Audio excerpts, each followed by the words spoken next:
여러분 진짜 같은 가짜, 또 가짜 같은 진짜, 이것이 우리 일상에 늘 공존하잖아요. 진짜 같은 가짜와 가짜 같은 진짜가 늘 공존하기 때문에 우리의 일상이 참 복잡하죠. 예, 혼란스러울 때가 많이 있죠. 진짜라고 해서 갔는데 가짜일 때가 여러분 얼마나 많아요, 그죠?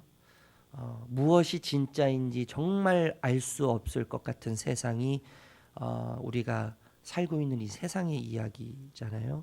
진짜는 드물고 온통 가짜 투성이인 세상. 여러분 이 가짜 진짜 같은 가짜, 가짜 같은 진짜 이것이 공존하는 이 이야기는요.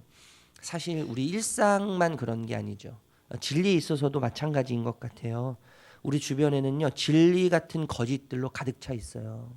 진리 같은 거짓들로 가득 차 있어요. 진리의 미소를 하고 있어서 그것을 보고 갔는데 실상은 거짓인 것들이 얼마나 많이 있어요. 복음이라고 이야기하는데 가보면 복음이 아니고 율법을 말하고 거짓을 말하고 하나님을 말하는데 하나님이 없는 것들이 너무나 많이 있죠. 거짓임에도 가짜임에도 진리라고 진짜라고 아주 교묘하게 거짓말을 하는 사람들을 그래서 우리는 어떻게 부르죠? 거짓 선지자라고 이야기하고 그리고 적 그리스도라고 이야기하는 것이죠. 우리 1절에서 3절 말씀 다시 한번 읽어볼게요. 1절에서 3절 시작. 하나는 자들아 영을 다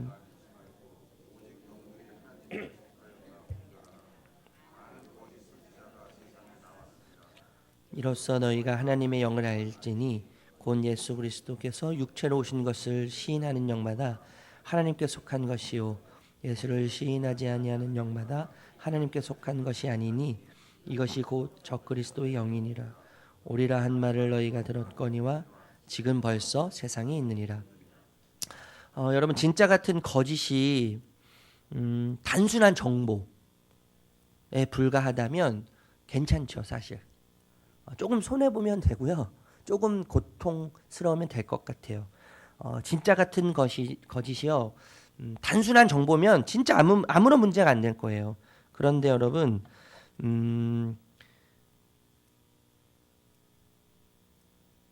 그것이 사람이 죽고 사는 문제라면 그 얘기가 달라지죠. 그죠? 지금까지 내가 진리라고 믿고 평생 모든 것을 걸고 지켜왔던 믿음과 신앙과 관련된 진리의 이야기라면 이거는 완전히 다른 차원의 이야기가 되는 거예요.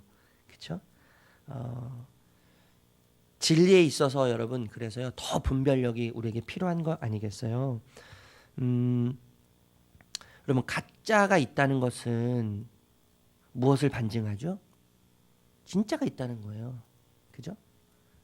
진짜가 많다는 것은 진짜는 진짜라는 거예요.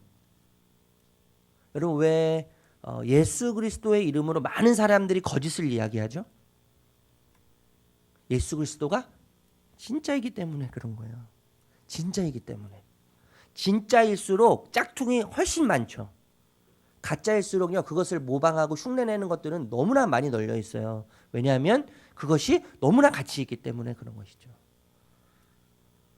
그렇기 때문에 여러분 가짜와 거짓이 존재한다는 것은 진짜와 진리가 확실히 있다는 반증이 되는 거예요. 가짜와 거짓으로 혼란스럽고 어지러울 수 있어요. 그런데 여러분 오히려 저는 그렇게 생각해요. 진리와 진짜는 더 확실하게 가짜와 거짓이 있음으로 분별되어지는 거예요. 분별되어지는 거예요. 냉정하게 말하면 혼란스러운 이유는 뭐죠? 우리가 거짓을 보고 가짜를 보면서 진짜와 거짓 사이에서 혼란스러운 이유는 뭐예요? 우리가 진짜와 진리에 깊이 뿌리 박혀 있지 못하기 때문인 거예요. 우리 자녀 교육을 하면서 혼란스러운 이유는 뭐죠? 무엇이 진짜인지 아는데 혼란스러워요. 그 사이에서. 세상의 방법과 성경적인 방법과 하나님의 방법과 세상의 방법에서 늘 혼란스러운 이유는요. 다른 것 때문이 아니에요. 우리가 하나님 말씀, 하나님께서 말씀하시는 자녀 양육의 방식이 깊이 뿌리 박혀 있지 않기 때문인 것이죠. 그거예요. 문제는 거기에 있는 거예요. 그렇기 때문에 혼란스러운 거예요. 그러면 가짜가 있고 거짓이 있다는 것은 우리가 붙잡고 있는 이 진짜가 확실하게 더 진짜라는 것을 끊임없이 우리에게 이야기해 주는 거예요. 그러니까 사실 혼란스러운 이유는 없는 거예요. 혼란스러운 이유가 없고 뿌리가 깊이 진리에 박혀 있으면 박혀 있을수록 뭐예요? 내가 진짜 잘 가고 있구나 라는 것을 더 선명하게 알게 되는 거죠. 확실하게 되는 거죠. 그리고 오히려 내가 잘 가고 있고 내가 붙잡은 것이 확실한 진리라는 것을 감사하게 여기면서 그 길을 기쁨으로 갈 수 있는 거 아니겠어요? 그런데 여러분 우리가 진리라고 믿고 있는 것 중에 하나는 예수님의 성육신이에요. 성육신. 성육신은 예수님께서 인간의 몸을 입고 이 땅에 오셨다는 거예요. 하나님이신 신이신 예수님께서 인간의 몸을 입고 이 땅에 오셨다는 것을 우리는 100% 확신하죠. 100% 확신해요.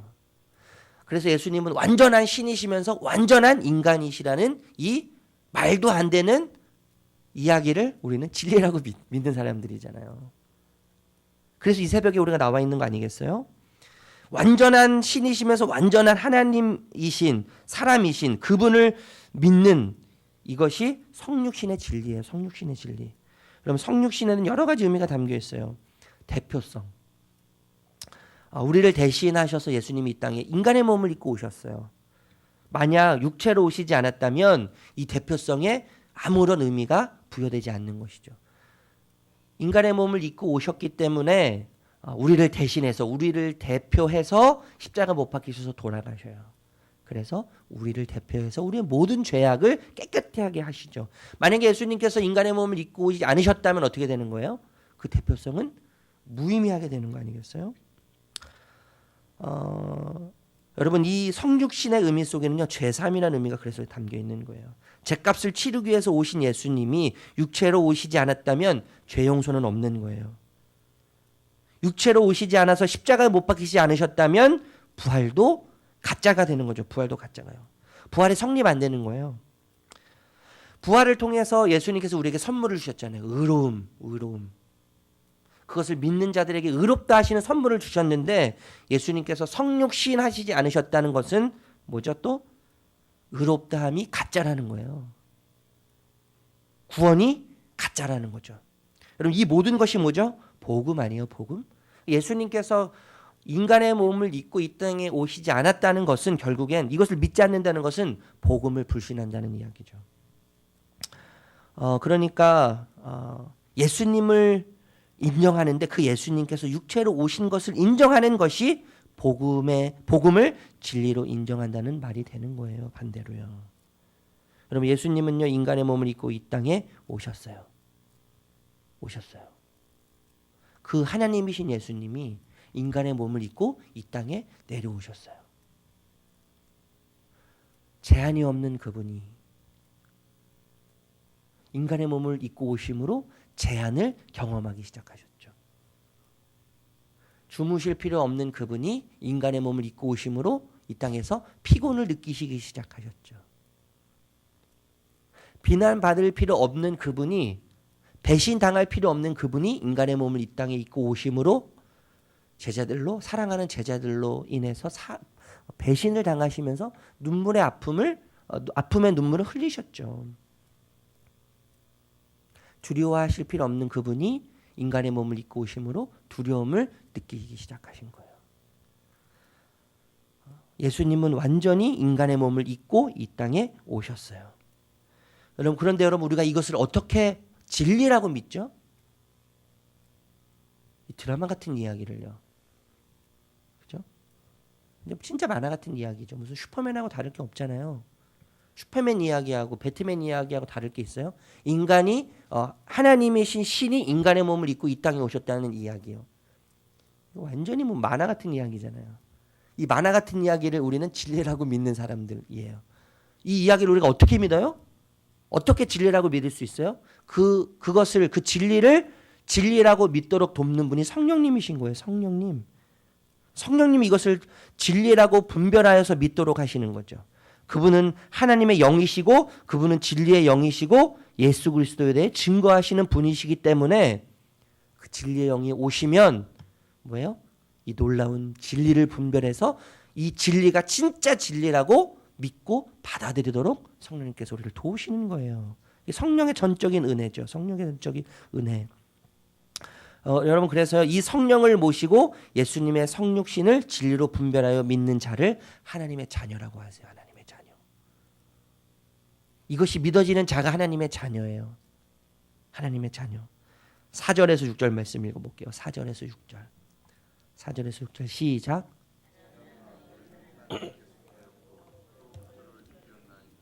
이는 너희 안에 계시니가 세상에 있는 자보다 크심이라. 그들은 세상에 속한 고로 세상에 속한 말을 하매 세상이 그들의 말을 듣느니라. 우리는 하나님께 속하였으니 하나님을 아는 자는 우리의 말을 듣고 하나님께 속하지 아니한 자는 우리의 말을 듣지 아니하나니 진리의 영과 미혹의 영을 이로써 아느니라.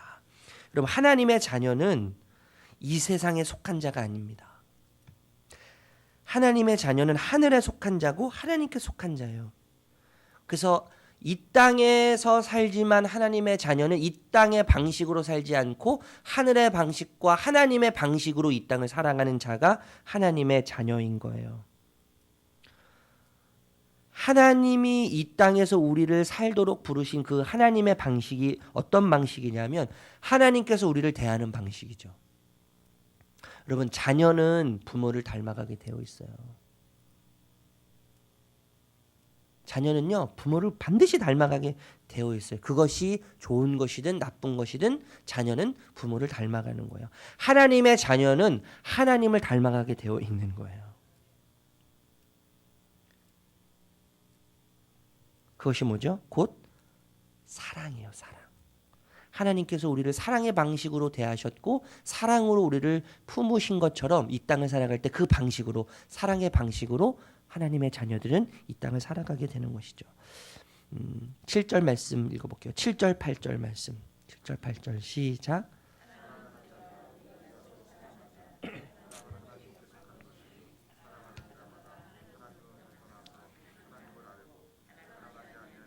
하나님을 알지 못하나니 이는 하나님은 사랑이십니다.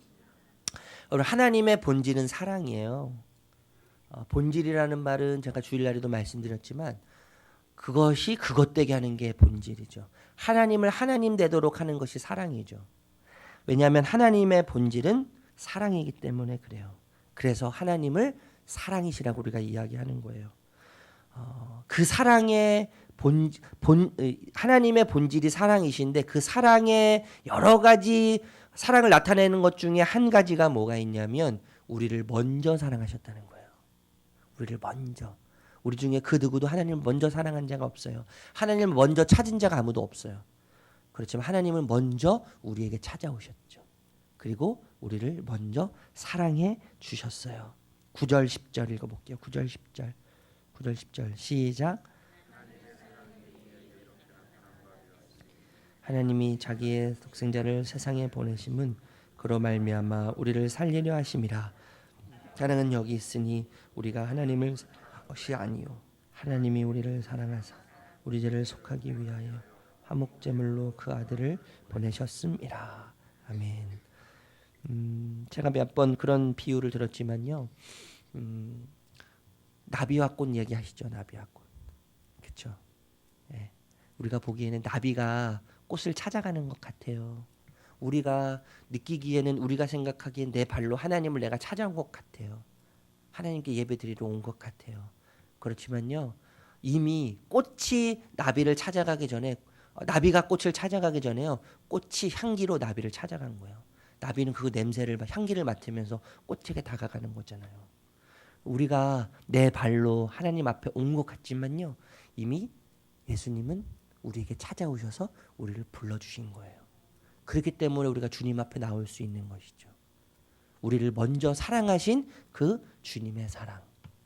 여러분 이것이 하나님의 자녀, 우리 아버지신 하나님의 본질이시기 때문에 자녀인 우리는 아버지를 닮아가는 것이죠. 여러분 사랑은 아는 것만큼 사랑하게 돼요. 아는 것만큼. 또 사랑은요 받는 것만큼 하게 되는 것이 사랑이에요. 하나님은 외아들을 주시기까지 우리를 사랑하셨어요. 외아들이 뭐예요? 외아들. 자신의 전부가 담겨 있는 게 외아들 아닙니까? 외아들을 주시기까지 우리를 사랑하셨어요. 그러니까 자신의 전부를 들여서 우리를 사랑하셨다는 거잖아요. 그 사랑을 받은 자로서 우리가 사랑하지 못할 사람은 아무도 없죠. 그런데 여러분, 이 말씀이 참 어려워요. 부담돼요. 전하는 저도 너무 부담되고 쉽지 않아요. 그 사랑을 받은 자로서 우리가 사랑하지 못할 사람은 없어야 되는데 있잖아요. 너무나 많잖아요. 사랑하는 사람보다 그렇지 못한 사람이 훨씬 더 많잖아요. 왜 그렇죠? 저는 이유는 단 한 가지라고 생각해요. 사랑하지 못하는 이유는 하나예요. 아직도 하나님의 사랑을 잘 모르는 거예요. 그 사랑을 깊이 경험하지 못했기 때문인 거예요. 왜요? 사랑은 아는 것만큼 사랑하고 사랑은 받은 것만큼 사랑하기 때문에. 진짜 외아들을 주시기까지 자신의 전 존재를 희생해서 드리면서 사랑하신 그 사랑을 완전히 100% 경험하면 용서 못할 사람이 없는 거죠. 사랑하지 못할 사람이 없는 거예요. 그런데 그렇게 사랑하지 못하는 이유는 아직까지 그런 사랑을 경험하지 못했다는 이야기밖에 안 되는 거예요. 그래서 여러분, 우리는요, 사랑에 완전히 잠겨야 돼요. 완전히 잠겨야 돼요. 수영장에 가서 잠수를 할 때 완전히 물속에 잠기잖아요. 완전히 물속에 잠기는 것처럼 하나님의 사랑이 완전히 잠겨야 돼요.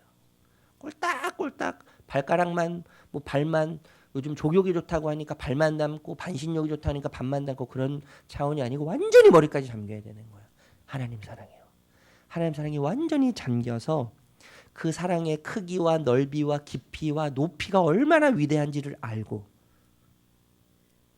그 사랑이 얼마나 나를 살리는지 그 능력을 알 때 그 능력과 그 사랑으로 우리는 또 다른 누군가를 오늘 말씀처럼 서로 사랑하라고 하는 이 말씀처럼 사랑할 수 있는 것이죠. 그 사랑에 잠기는 저와 여러분 되시길 주님의 이름으로 축복합니다. 말씀을 정리할게요. 여러분, 가짜와 거짓이 존재하는 것은요, 진짜와 진리가 확실히 있다는 증거예요. 예수님의 이름으로 많은 거짓 선지자들, 적그리스도가 나타난다는 이유는 우리가 믿는 예수 그리스도가 진짜라는 거죠. 우리는 여러분 진짜 길을 걸어가고 있어요. 그런데 냉정하게 말하면 우리가 혼란스러운 이유는요, 거짓이 많고 가짜가 많아서가 아니에요. 우리가 진짜이신 예수 그리스도에게 깊이 뿌리박혀 있지 못하기 때문에 흔들리는 거죠. 그래서 혼란스러운 거예요. 여러분, 사랑은 아는 것만큼 사랑하고 받는 것만큼 사랑해요. 어제 받은 사랑으로 오늘 살 수 없고 오늘 받은 사랑으로 내일 살 수 없죠. 하나님은 외아들을 주시기까지 우리를 사랑하셨어요. 그 사랑을 받은 자로서 사랑하지 못할 사람은 아무도 없지만 우리가 사랑하지 못하는 이유는 아직 그 사랑에 깊이 잠겨있지 못하기 때문인 것이죠. 여러분, 그 진리 가운데 뿌리 깊이 박히는 은혜가 저와 여러분 가운데 있기를 바랍니다. 그 사랑의 머리까지 완전히 잠겨서 그 사랑 가운데 오늘 하루도 걸어갈 수 있는 저와 여러분들 되시기를, 그 서로 사랑하라는 이 말씀이 우리를 통해서 이루어지는 은혜가 있기를 주님의 이름으로 축복합니다. 기도하겠습니다.